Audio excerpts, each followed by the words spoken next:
Now, to talk about, or including, well, to talk about David Morrell's third essay, which is included with the Rambo 3 novelization, Rambo of Arabia. The essay to David Morrell's Rambo of Arabia is an iconic trilogy piece of its own, concluding the essays from First Blood and its sequel, Rambo of the Apes. When they were reissued, these were, Morrell was so kind and so generous as to throw these in to give us like a really deep backstory. You could actually collect all of these and probably release it as one short novella or documentary style novella. He addresses the 1970s to 1980s age of the novelization. Noting other authors' picks of choice in here as well, which is refreshing to see him pay it forward in a sense. He talks about the alternate history of his works, his original novel, and coming back, returning for the second and third sequel novelizations, and the alternate universes they fall in. He fills us in on all the contract dilemma, the copyright tales, and the RAMBOMANIA movement itself, and just how big it was back then. Imagine a time without internet, and it was bigger than like Batman versus Superman today, or the Avengers, anything Marvel or DC. Rambo, for at least that summer or for that year, was like the bee's knees. You couldn't go anywhere without seeing Rambo. It's very true. I lived through that time, so I should know. Being a Rambo fan, I was on the lookout for that. So, always on the lookout for anything Rambo. So Morrell was even commissioned and wrote the original script for Rambo 3, which was entirely different in almost every way conceivable or imaginable, which we will look at coming up in a minute. He speaks of the action heroine and how that was viewed as taboo before James Cameron brought that to light. He talks about writing. Actually, a lot of that before was the heroine was in horror movies. James Cameron brought it to the forefront of action. But if we would have seen that original version of Rambo 3, it makes me wonder if a Sigourney-esque female lead would have been included. Anyway, he talks about writing The League of Night and Fog. He talks about Coralco changing the filming locations and story, eventually, returning for this novelization and hurdles to come and to overcome. And he discusses the plot changes and evolutionary process of Rambo 3, Fireflies, and his own personal tragedies. Tragedies I don't think I could ever overcome after the death of his son Matthew Morrell. We'll be covering Fireflies in the future, as in ways it seems to be a companion piece to this release. He talks about spending time on the Rambo 3 set with Sly and Krenna for Playboy. I'm not sure if that's the Yuma reservation. I think it was the Yuma. I'm not too sure. It might have been Afghanistan. I'm sorry if I got that wrong. He talks about the fall of Coralco, Miramax, and that ordeal. His conversation with Sly before Rambo's self-titled production, Rambo 4, or Rambo 2008. Why there was no Rambo 4 novelization, he addresses that as well.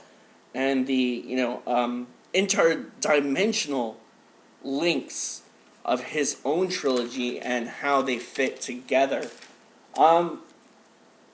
Topping it off with a note reference to Arthur Rimbaud from the Apple Stories, his book A Season in Hell, the man behind the woman to give Rambo his only name in the original 1972 First Blood, because he was only known as Rambo.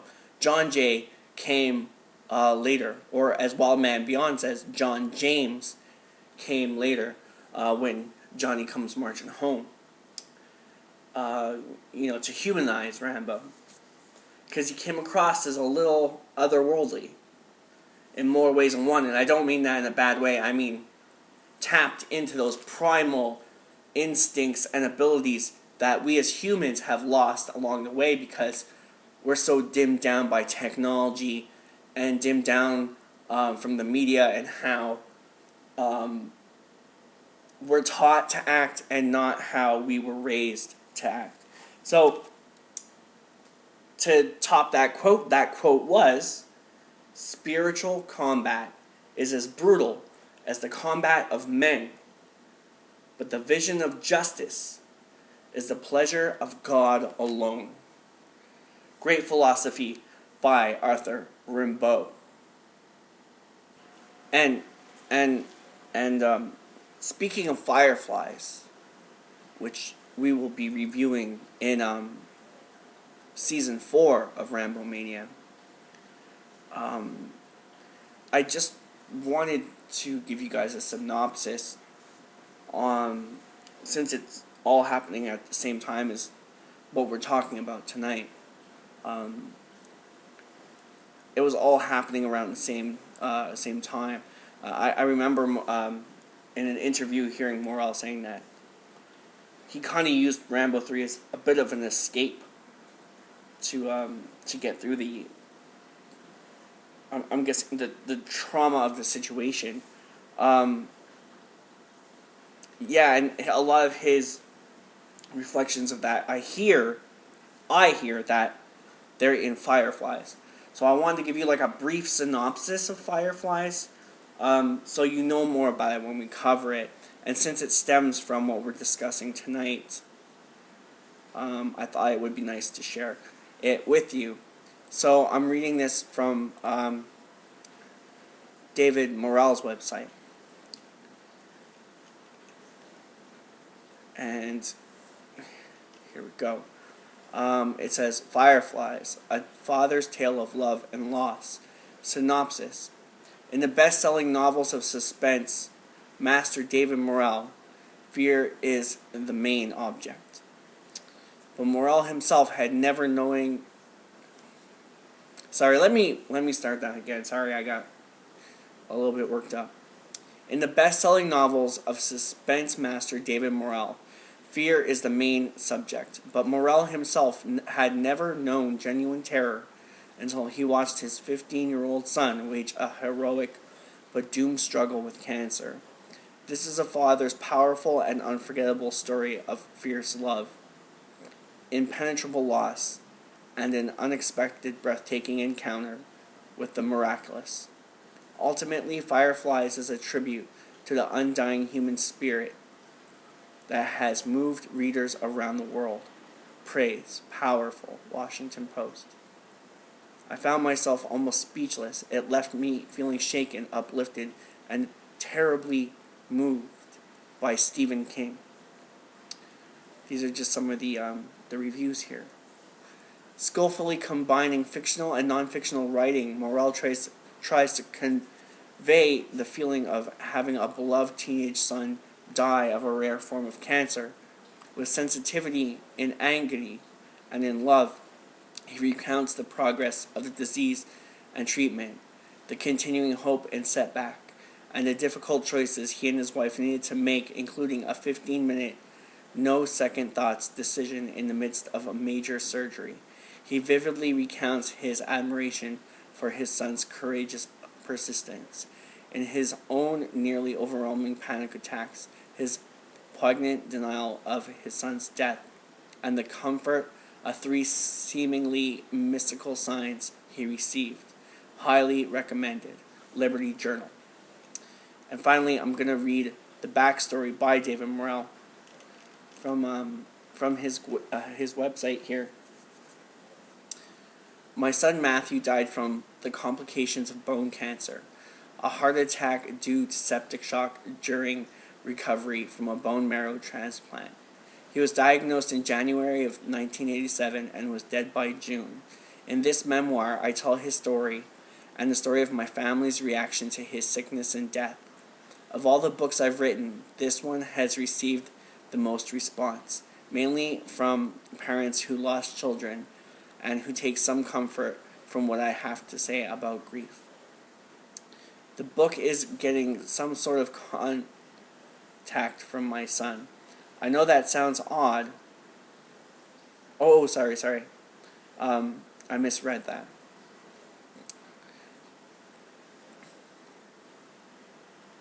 Mainly from parents who lost children and who take some comfort from what I have to say about grief. The book is about despair and loss and God. It's also about eerie experiences that made me believe I was getting some sort of contact from my son. I know that sounds odd, but as the priest novelist Father Andrew Greerly wrote to me, in his experience more than half the people he has consulted for grief had a similar sensation, but didn't feel free to talk about it for fear of being thought strange. The proceeds from this book go to a fund in Matthew's name at the University of Iowa Hospitals and Clinics, where he died. The ebook edition contains a new chapter that I added to the original 1988 publication.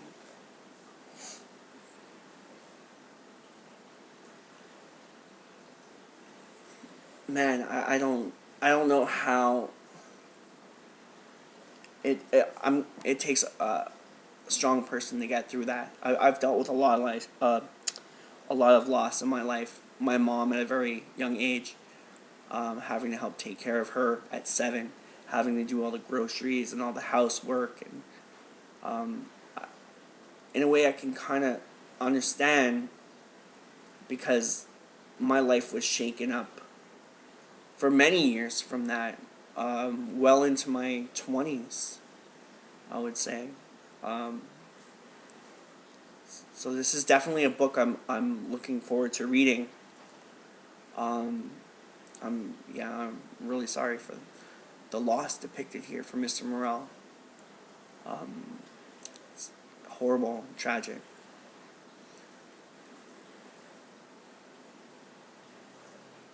So we will be covering this more in the next season to come.